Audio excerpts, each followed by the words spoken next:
அருண் வாழ்க்கை முழுவதும் வெற்றிக்காக ஓடினான்.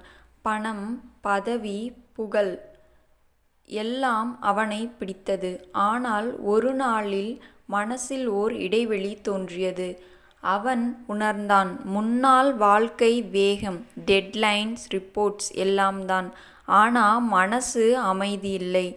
அதனால் அவன் ஒரு கிராமத்திற்கு பயணித்தான். சாந்திபுரம் என்ற கிராமம்.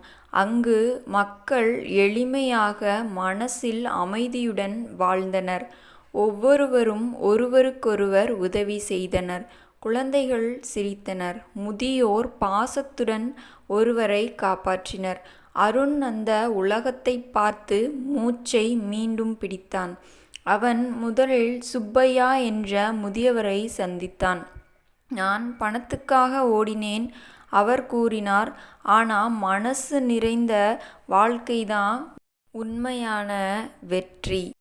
அந்த வார்த்தைகள் அருணின் மனசை அதிர வைத்தது. வாழ்க்கை வெற்றி என்பது பணம் அல்ல, அது பிறர் மனசில் நிம்மதி உருவாக்குவதில் உள்ளது. ஒரு வீடு தீயில் மூடியது. மக்கள் பயந்து ஓடினர். அருண் ஓடி அந்த குடும்பத்துக்கு உதவினான். தீ அணைத்தான். குடும்பத்தை பாதுகாத்தான். அங்கு அவன் உணர்ந்தான், ஒரு மனிதனின் செயல் பிறரின் வாழ்க்கையை மாற்றும் சக்தி கொண்டது. இதுதான் அவன் வாழ்க்கையின் முதல் உண்மையான மாற்றம்.